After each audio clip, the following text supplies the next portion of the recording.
Bismillahirrahmanirrahim. Assalamualaikum warahmatullahi wabarakatuh. Halo teman-teman, jumpa lagi di channel Ojowodi. Terima kasih kepada teman-teman yang telah mendengarkan dan telah mensupport channel ini, agar channel ini makin berkembang dan bisa diterima oleh khalayak yang lebih ramai. Seperti biasa teman-teman, jika sudah siap, selamat mendengarkan. Cerita seram di pasar malam. Dari sekian pengalaman misteri, pengalaman yang saya tulis kali ini adalah pengalaman misteri saat touring dengan seorang kawan dari Purwodadi, Grobogan, Jawa Tengah. Sekitar 3 tahun yang lalu, selepas kami dari Ciamis, Jawa Barat, baliknya aku ikut mampir ke rumah kawan di Purwodadi untuk istirahat sehari sebelum balik ke Tuban, Jawa Timur. Keesokan harinya selepas asar dengan mengendarai motor masing-masing, dia mengantarku sampai Beleduk Kuwu, sekalian untuk menemaniku untuk mengambil gambar di objek wisata itu dan sekedar menikmati es kelapa muda yang memang banyak dijual di situ. Keasikan melihat objek wisata bumi yang sedang batuk itu hingga tidak terasa hari sudah menjelang maghrib. Baru selepas maghrib saya memulai perjalanan pulang ke Tuban yang mungkin membutuhkan 3 atau 4 jam perjalanan. Maklum, jalan alternatif Cepu Semarang ini rusak parah waktu itu. Sebenarnya saya sudah merasa ada yang lain saat akan memulai perjalanan pulang ini. Sejak saya meluncur dari Beleduk Kuwu, saat motor yang saya kendarai memasuki kawasan Kecamatan Keradenan, Grobogan, tiba-tiba saja bannya bocor. Untungnya, masih ada satu tukang tambal dekat kantor kecamatan yang masih buka. Setelah itu, ketika memasuki kecamatan Gabus, tiba-tiba lampu depan mati. Terpaksa saya berhenti di pasar Sulusari untuk memperbaikinya. Beberapa saat setelah lampu kembali normal, saya melanjutkan perjalanan.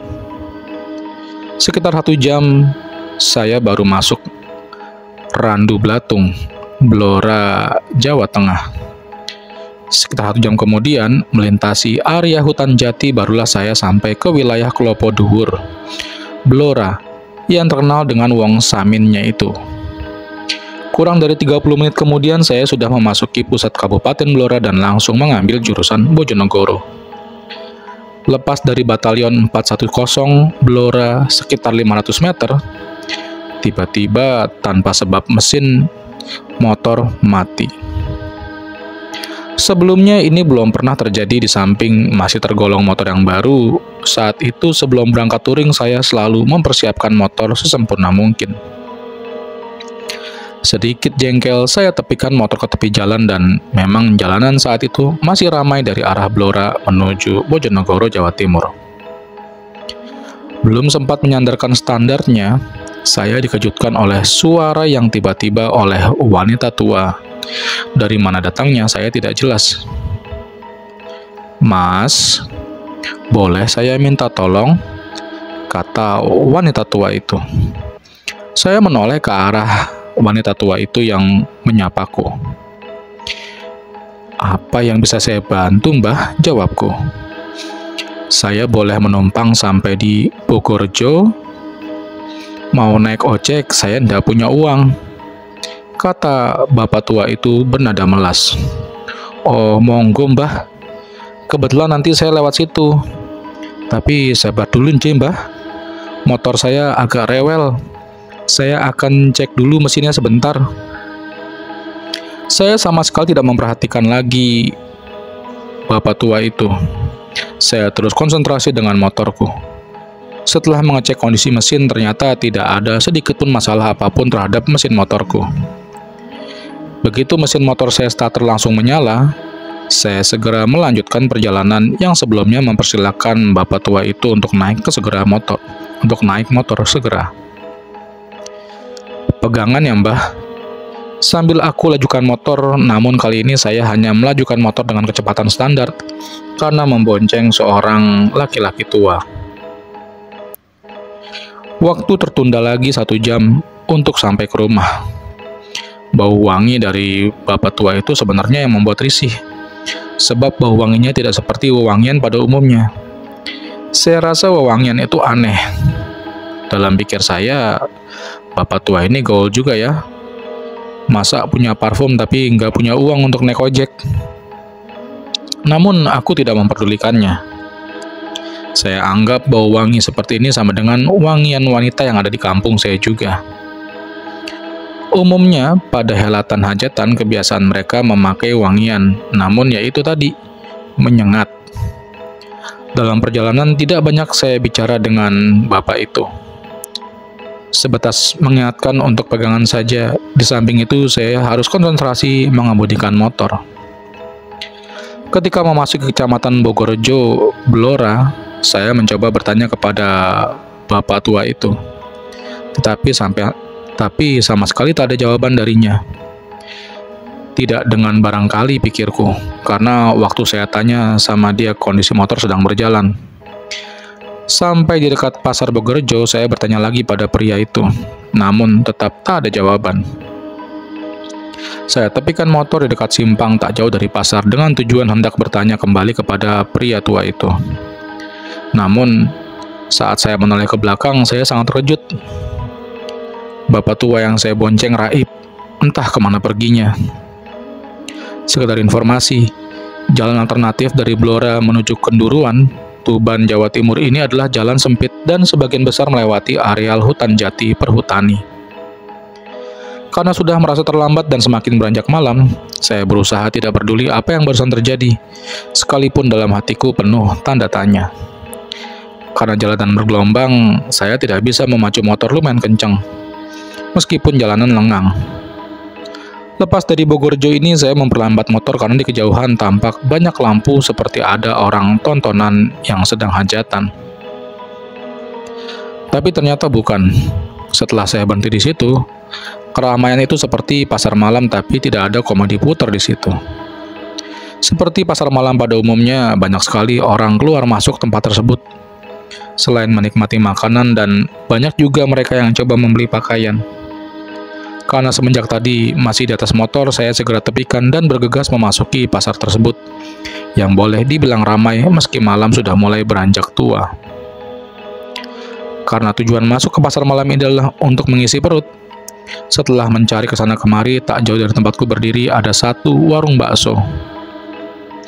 Saya pikir bakso paling tepat karena panas dan lumayan mengurangi rasa dingin juga. Sambil menunggu bakso yang saya pesan disajikan, saya menyalakan sebatang rokok. Namun saya merasa ada yang aneh ketika memperhatikan orang-orang di sekitar pasar malam itu. Dalam hatiku bergumam, aneh sekali. Pandangan mereka kosong semuanya. Banyak suara riuh rendah tetapi mulut mereka tidak ada yang berbicara. Lalu itu suara dari mana? Biasanya orang di desa selalu bertegur sapa, sekalipun mereka tidak saling kenal. Dan kali ini bulu kuduku mulai meremang. Namun saya tetap merasa berusaha dan tetap tenang, karena saya menganggap itu adalah angin yang berhembus perlahan. Sekalipun pasar malam tersebut hanya diterangi dengan cahaya lampu-lampu Petromax, namun suasananya terang dan ramai. Untuk menghilangkan rasa jenuh dan bosan, saya mengeluarkan handphone lalu mencoba SMS ke orang rumah, sambil melihat jam yang sudah menunjukkan pukul 23.58 waktu Indonesia Barat. Saya tidak menyadari kalau saat itu sedang atau barangkali berada dalam dimensi lain. Kemudian saya masukkan lagi handphone dan melepaskan lagi pandangan ke arah balik. Saya duduk. Saya mendapati pasar malam yang mulai sepi. Bahkan hampir separuh wilayah pasar malam yang tadi saya lihat tinggal sebagian saja. Sama sekali masih belum menyadari apa yang saya alami. Saya menganggap kalau sebagian orang sudah membiarkan dagangannya karena sudah larut malam. Saya masih tetap santai kembali. Saya melihat ke arah warung tempatku memesan bakso. Penjual bakso itu tampak sibuk karena melayani orang yang lebih dulu dariku. Lalu saya melepaskan pandangan ke arah samping. Ternyata sudah gelap, tinggal beberapa penjual saja. Kembali saya dibuat heran. Waktunya berjalan begitu cepat. Seharusnya orang beres-beres makanan, waktu minimal setengah jam. Akan tetapi ini hanya terjadi beberapa detik saja. Sungguh aneh. Lalu saya lihat ke arah warung bakso tempat saya pesan tadi. Ternyata masih juga sibuk dengan pembeli yang lain. Ketika saya menoleh kembali ke samping kanan, ternyata sudah gelap. Dan begitu kembali menoleh ke arah penjual bakso yang ada di depanku, ternyata juga sudah gelap. Seketika saya terperanjat kaget, sementara sinar bulan saja yang tampak tetap terang. Kemana penjual-penjual tadi, gumamku? Dengan cahaya bulan, perlahan-lahan saya memperhatikan sekeliling. Saya lebih terkejut lagi ketika melihat batu nisan di tempat saya duduk. Dan yang lebih terperanjat lagi, tempat yang saya duduki yang sebelumnya adalah terlihat bangku, ternyata adalah kijingan makam. Saya bergegas meninggalkan tempat ini dan langsung menyalakan mesin motor. Sebisa mungkin saya berusaha tenang, mengemudikan motor menuju kenduruan, sambil tentu saja dada terus bergemuruh. Duk, duk, duk, duk. Bus hantu Sumber Kencono. Bus ini memang cukup terkenal di kalangan masyarakat Jawa Timur dan Jawa Tengah bagian timur. Armada bus ini terkenal karena kebiasaan ugal-ugalannya. Selain itu, angka kecelakaannya juga termasuk tinggi. Tak heran, nama Sumber Kencono ini sering diplesetkan oleh masyarakat menjadi Sumber Bencono, alias sumber bencana. Bahkan suatu ketika bus ini pernah dibakar di Ngawi oleh massa karena menabrak pengendara sepeda motor hingga tewas. Mungkin karena ingin mengubah image, nama armada ini akhirnya diganti menjadi seperti itu, Sumber Selamat. Ini adalah salah satu kisah nyata cerita mistis yang Anda boleh percaya, boleh juga tidak. Dingin, aku merapatkan jaketku. Entah sudah berapa batang rokok yang kuhabiskan menunggu bis sialan ini. Kulihat jam di tanganku sudah menunjukkan pukul 12 malam. Mataku sampai bosan melihat ke arah jembatan layang janti. Sudah hampir 2 jam aku menunggu di sini. Benar-benar brengsek. Tak satu pun bis yang mau berhenti. Mana sendirian pula. Jadi agak-agak merinding. Campuran antara takut, ada preman kesasar sama aroma mistis malam Jumat Kliwon yang dikenal orang Jawa sebagai malam keramat. Dari arah barat kulihat sepeda motor melambat. Nampaknya dia mau nunggu bis juga. Yang dibonceng seorang pemuda gondrong dengan jaket bergambar lambang salah satu perguruan tinggi di Ring Road Utara. Dia turun sambil melepaskan helmnya. Hati-hati, Dap. Si pengendara motor muter balik sambil melambaikan tangannya. Lumayan, ada barengan di sini. Minimal kalau sampai ada yang mau malak bisa kabur ke arah berlainan, biar premannya bingung mau ngejar yang mana. Nggak usah ketawa, aku males berantem sama orang. Nggak mikir masa depan, macam preman jalanan. Sedikit trauma juga gara-gara dulu waktu ribut sama preman, mereka seenaknya ngeluarin pisau. Lah, siapapun yang kena kan pasti berurusan sama polisi. Dia mungkin mikirnya masuk tahanan ndak masalah, bisa makan gratis. Lah kalau aku, bisa digebuki bapakku. Mau pulang kemana, Mas? Sapaku mencoba beramah tamah. Bah, sombong sekali Mas satu ini. Berapa kali aku menyapa tak sekalipun dia menjawab. Pura-pura nggak denger. Sok-sok sibuk melihat arah datangnya bis di arah jembatan layang. Ini mungkin yang pernah dibilang Simba di kampung. Wong Jowo ilang Jowo nih, sudah ndak tahu tata kromo. Untunglah tak berapa lama kemudian bisnya datang. Sumber Kencono, bis legendaris jurusan Jogja-Surabaya. Dan kali ini bisnya mau berhenti. Si Mas Gondrong naik duluan. Lah kok aku baru naik 1 kaki, si bisnya udah jalan lagi. Benar-benar nggak sopan. Tapi mungkin memang sudah jadi kebiasaan. Karena jadwal keberangkatan antar bis yang kadang cuma selisih 5 menit membuat mereka nggak bisa berhenti lama-lama. Khawatir mepet sama yang belakang. Tumben, baru sampai Janti. Biasanya bis sudah penuh. Ada 1-2 kursi yang kapasitasnya 3 orang, baru ditempati 2 orang. Tapi penumpang yang di situ nggak ada yang menawarkan tempat duduk kepadaku. Lebih tepatnya, mereka nggak bereaksi apapun saat aku permisi mau duduk. Aduh, makin lama makin keterlaluan orang-orang ini. Terbiasa hidup sendiri-sendiri mungkin. Sudah hilang segala macam ramah tamah yang konon dulu pernah jadi salah satu ciri orang sini. Untung ada 3 kursi kosong di bangku paling belakang. Tak perlu permisi lega juga. Bisa naikin kaki, mungkin sambil kelebas-kelebus ngerokok untuk ngusir bosan nanti. Peduli setan sama orang-orang bakal terganggu atau tidak. Uang mereka disapa nggak nyaut. Harusnya diganggu juga nggak protes. Sekarang yang penting merem dulu. Kompensasi dari berdiri hampir 2 jam waktu nunggu bis tadi. Bis sudah melaju sampai daerah Kalasan. Biasanya, di sini kondektur sudah narik bayaran dari semua penumpang. Tapi heran, kok dari tadi nggak ada yang ngejawil, padahal duit sudah aku siapkan. Terserahlah, kalau nanti nggak bayar ya malah bersyukur toh. Tunggu dulu. Sunyi waktu naik bis di malam hari sudah biasa. Tapi sepertinya yang sekarang ini terlalu sunyi. Mungkin ada 1-2 celoteh pelan terdengar. Tapi kenapa dari tadi ekspresi orang-orang ini terlalu datar? Lebih tepatnya nggak ada ekspresi yang tergambar di wajah. Bahkan orang di sebelahku pun seperti tak merasakan kehadiranku. Aku jadi sedikit merinding. Dulu Mbak Yuko pernah bilang, kalau malam jangan nunggu bis dari Janti. Lebih baik dari terminal saja. Karena konon ada bis hantu yang suka ngambil penumpang di situ. Bis hantu? Iya, bis hantu. Selentingan kabar mengatakan bis ini mengalami kecelakaan parah dan semua penumpangnya tewas. Waktu kita naik itu, semua penumpangnya wajahnya pucat dan tidak menghiraukan kehadiran kita. Konon kalau naik bis itu dari Jogja, bisa sampai Surabaya dalam waktu nggak sampai 3 jam. Tapi kalau lagi nggak beruntung, bisa juga nggak sampai-sampai Surabaya. Kita malah dibawa ke alam antah berantah. Lebih celaka lagi, katanya bis hantu itu sumber kencono yang memang terkenal suka kebut-kebutan.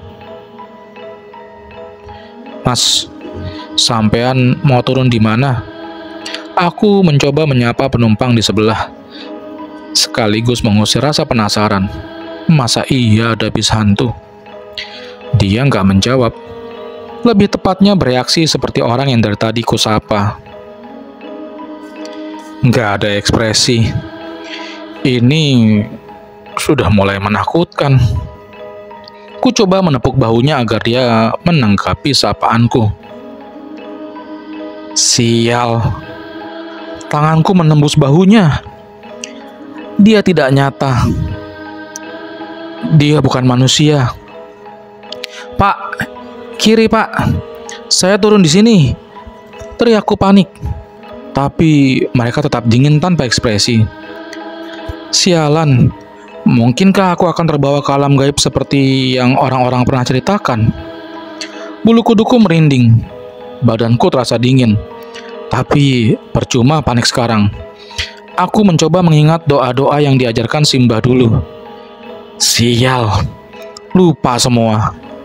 Hampir tanpa sadar aku meraih sebatang rokok. Ku nyalakan perlahan dan ku hisap dalam-dalam untuk mengusir tegang. Cak, kok bisnya bau kemenyan?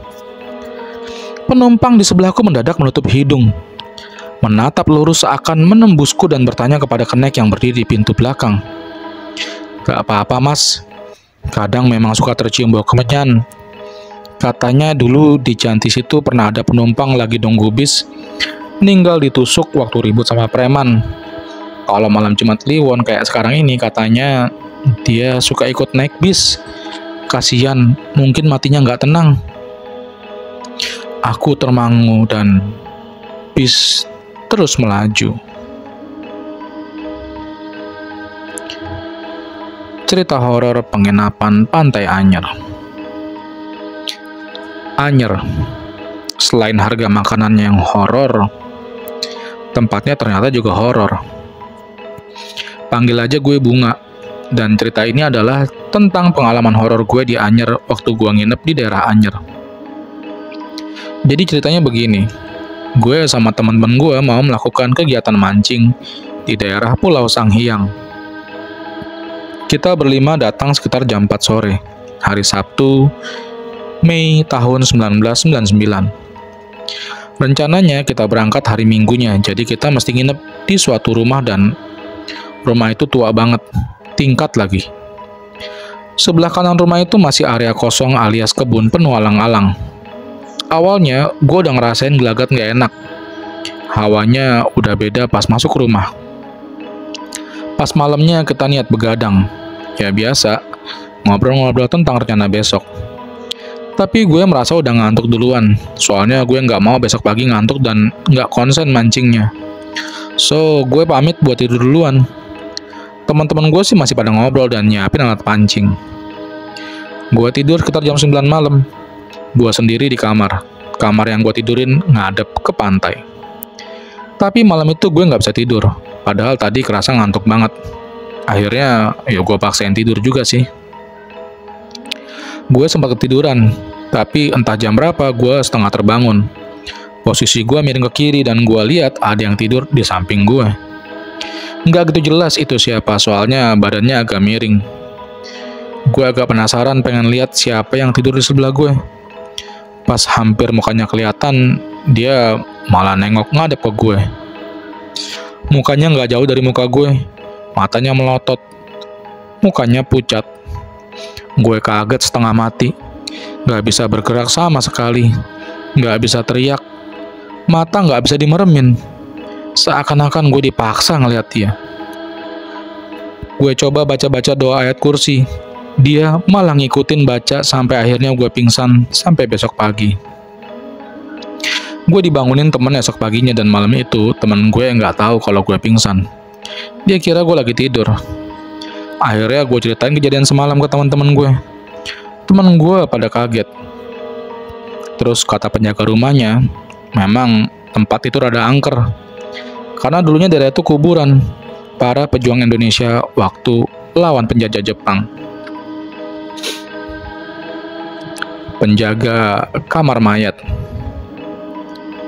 Cintailah pekerjaan Anda. Begitu pesan orang bijak. Dan itu yang kini menjadi pedoman Samijan. Pria yang akrab disapa Wak Mijan dan bekerja di kamar mayat RSU Dr. Pringadi, Medan. Begitu enjoy bergelut dengan manusia-manusia yang tak bernyawa. Selama 24 tahun menjadi penjaga kamar mayat, bukan waktu yang singkat. Segudang pengalaman mistis dialaminya. Seperti apa? Wak Mijan pun bercerita. Awalnya, saat pertama kali bekerja di rumah sakit milik Pemko Medan itu, ia tak tahan mencium aroma mayat yang menyengat hidung. Terlebih, mayat yang ditemukan membusuk.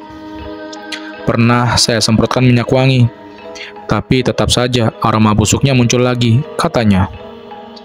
Menurut pria kelahiran 24 April 1949 ini, pengalaman gaib yang pernah dialaminya merupakan bagian dari pekerjaannya, dan itu dijadikannya sebagai bumbu kehidupan.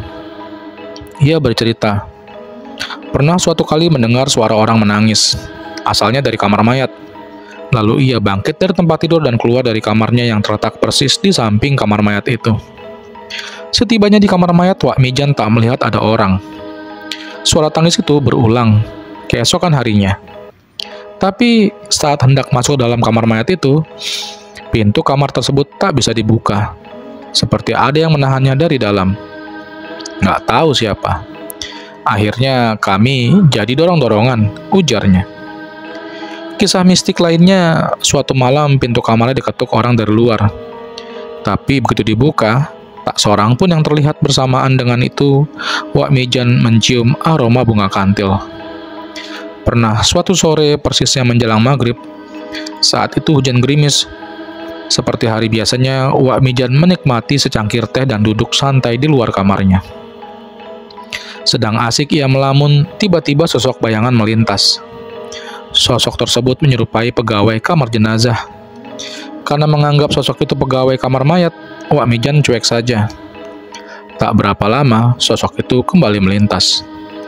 Saya panggil nggak ngeliat, saya kejar kok malah hilang.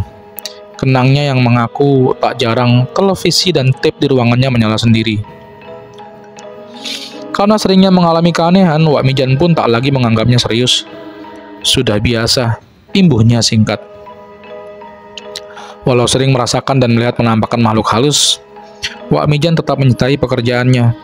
Padahal menjadi penjaga dan membersihkan kamar mayat, ia tidak digaji.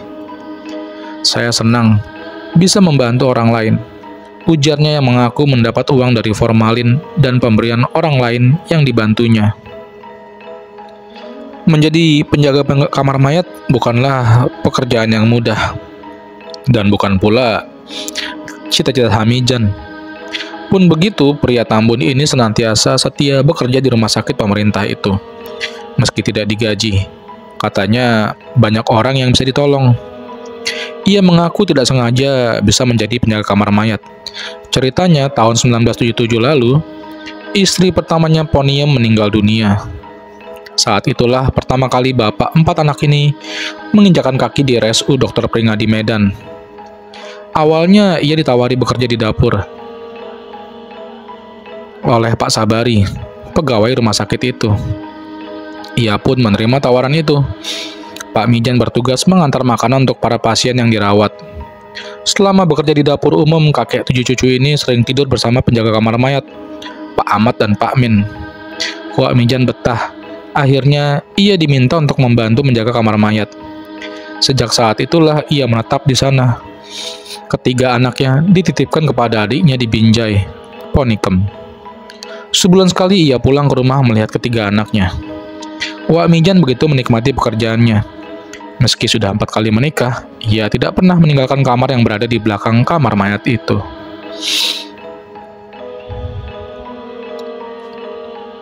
Horor di kamar mandi.